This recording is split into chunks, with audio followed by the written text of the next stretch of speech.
사람은 평생을 살면서 평균 10만 킬로미터 이상을 걷는다고 합니다. 매일 우리 몸을 지탱하며 혹사당하는 발은 신체 중 가장 빨리 피로를 느낀다고 하는데요. 발은 제2의 심장이라고 불릴 정도로 중요한 신체 부위입니다. 오늘 내 몸 보고서에서는 발 건강의 적신호, 족저근막염에 대해서 이야기를 나눠보겠습니다. 한림대 한강성심병원 정형외과 이종우 교수님과 함께하겠습니다. 안녕하세요. 안녕하세요. 네, 반갑습니다. 자, 족저근막염, 현대인들이 요즘 자주 걸리는 질병이라고 하는데 네. 아직 모르시는 분들이 좀 있을 네. 것 같아요. 어떤 질병인지 좀 설명 부탁드리겠습니다. 네, 건강보험심사평가원에 따르면 2010년 9만 1,000명에서 2016년 22만 7천 명으로 많이 증가했는데요. 보통 성인의 발 뒤꿈치의 통증이 대표적 질환으로 알려졌습니다. 네.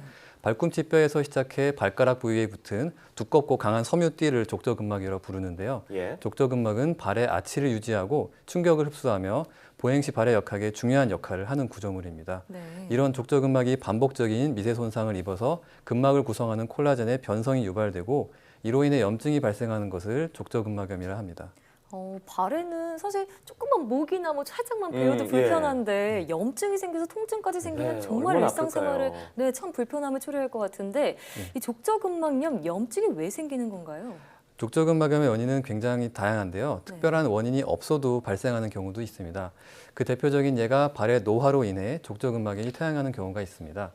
또 족저근막염의 가장 큰 원인이라고 볼 수 있는 것은 무리한 활동을 하거나 잘못된 습관을 뽑을 수 있는데요. 네. 무리하게 장시간 동안 운동을 하거나 과체중일 때 발에 무리를 줘서 족저근막에 염증을 일으킬 수 있고요. 이와 반대로 평소 걷기나 운동을 잘 하지 않는 경우에 발생하기도 합니다. 네. 예. 여성분들 같은 경우에는 이제 하이힐이나 샌들이 이제 발에 무리를 주는 경우도 있고 쿠션이 없는 신발이 족저근막을 자극해서 염증을 일으키기도 합니다. 네, 조사 결과를 보니까 족저근막염은 앞서 말씀하신 대로 뭐 하이힐 이런 걸 신는다 그랬잖아요. 그래서 남성보다는 여성에게 그리고 젊은 여성보다는 좀 나이가 있는 중년 여성에게 더 많이 발생한다고 하는데 이게 맞는 건가요? 예, 맞습니다. 건강보험심사평가원 통계에 따르면 이제 족저근막염 발생 환자의 남성과 여성은 남성은 9만 6천 명 정도, 네. 여성은 13만 명 정도로 어. 남성보다 여성 환자가 1.4배가 많은 것으로 나타났습니다. 예. 여성분들이 이제 굽이 높은 하이힐이나 쿠션이 적은 신발을 신기 때문에 발에 무리가 많이 나타나서 네. 나오는 것으로 보입니다. 과거에는 40대 이후 중년층에서 주로 발생했지만 최근에는 젊은 층에서도 운동량이 많기 때문에 자주 나타나는데요. 또 직업적으로 오래 서서 일하는 분들이나 운동선수 등 활동량이 많거나 계속해서 서 있어야 하는 직업군에서 자주 발생합니다. 네, 상대적으로 여성 환자가 더 많기는 하지만 그래도 연령이나 성별에 관계없이 모두 주의를 해야 할 것 같은데요. 이 족저근막염 인지를 판단할 수 있는 그런 증상이나 자가진단법이 있을까요? 네, 있습니다. 족저근막염의 전형적인 증상은 아침에 일어나서 첫 발을 디딜 때 통증이 심하게 느껴지는 것입니다. 심한 통증이 특징적이지만 모두 네. 같은 증상을 겪는 것은 아니고 사람마다 다른데요. 통증은 주로 발 뒤꿈치의 안쪽에서 발생하는 경우가 대부분이고 예. 발바닥 아치 중에 뒤꿈치에 가까운 부분을 누르면 통증이 발생하기도 합니다. 가만히 있을 땐 통증이 없다가 움직이면 통증이 생기고 일정 시간 움직임을 지속할 시에 통증이 다시 줄어드는 양상이 있습니다. 족저근막염이 심각해지면 서 있기만 해도 뻣뻣한 느낌이 지속되고요. 네. 일과가 끝나는 시간이 가까울수록 통증의 정도가 심해지는 경우도 있습니다. 네, 그렇습니다. 정말 일상생활이 정말 불편할 것 같다는 생각이 드는데요. 네.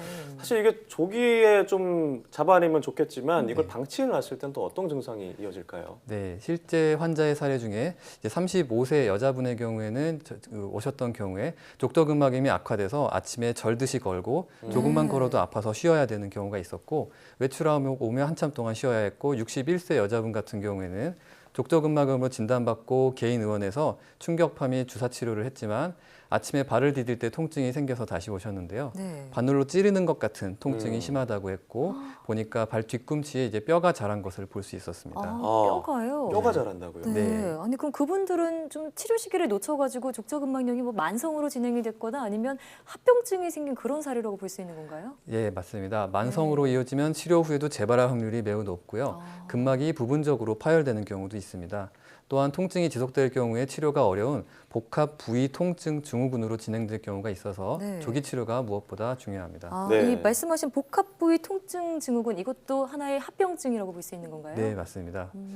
좀 덧붙여서 설명해 주실 수 있을까요? 그럼 여러 부위의 통증이 나타난다 이런 얘기인가요? 예, 그런 경우도 있고 네. 이제 복합 부위 통증 증후군의 경우에는 이제 일반적인 통증을 없애는 진통제로는 네. 해결이 되지 않고 굉장히 오랜 치료 기간이 있기 때문에 본인에게 아주 힘든 경우라고 할 수 아, 있습니다. 네, 좀뭐 그렇군요. 치료법도 간단하게 말씀하셨지만 족저근막염으로 이제 병원에 가거나 그러면 치료를 어떤 치료를 받나요? 우선 기본적으로 엑스레이 촬영을 하는데 이때 예. 체중을 가한 상태에서 촬영을 하는 것이 중요합니다. 여기서 발에 변형이 있는지 우리가 흔히 하는 평발이 있는지 뾰족한 발인 요족이 있는지 관절염이나 골극은 없는지를 확인합니다. 네. 증상이 심하지 않은 경우에는 보존적인 치료를 하는데요. 잘못된 운동 방법이나 무리한 운동량, 불편한 신발 착용 등을 교정해서 먼저 원인을 제거합니다. 증상이 심하다면 약물 치료나 주사 치료를 병행하기도 하는데요. 이 모든 과정이 소용이 없다면은 최종적으로는 수술요법을 시행할 수도 있습니다. 네, 그래도 수술 없이도 교정이 가능할 수 있다면 네. 평상시에 좀 좋은 그런 스트레칭들 예. 네. 좀 알아두고 한번 해보면 좋을 것 같은데 네. 좋은 방법이 있다면 소개해 주시죠. 네.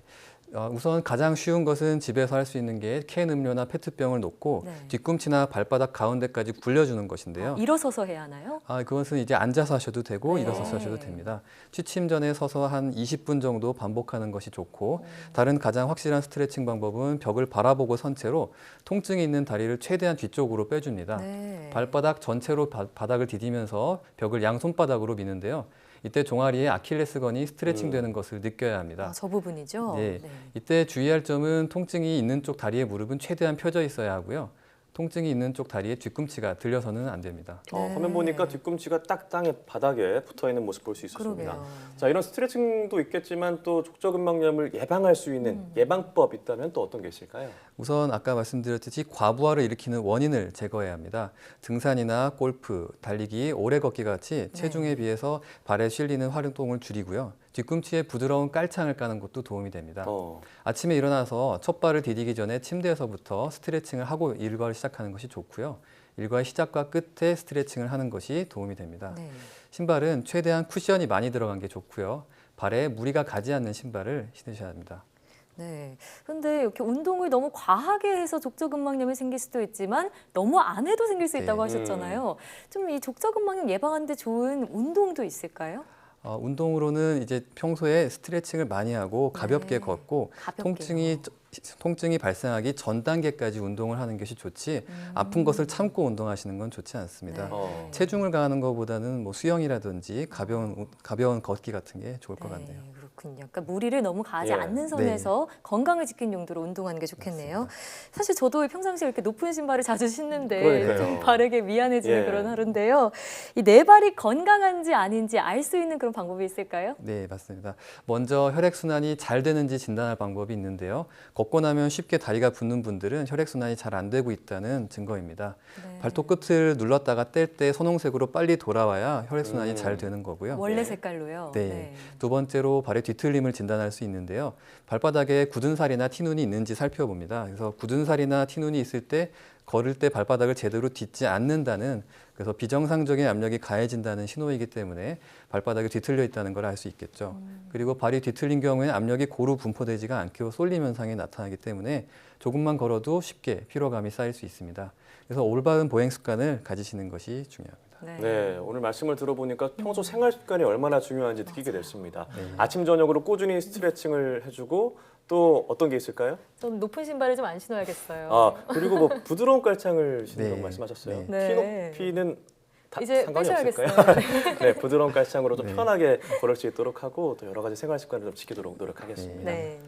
네, 지금까지 한림대 한강성심병원 정형외과 이정우 교수와 함께 족저근막염에 대해서 이야기를 나눠봤습니다. 오늘 말씀 고맙습니다. 감사합니다. 고맙습니다.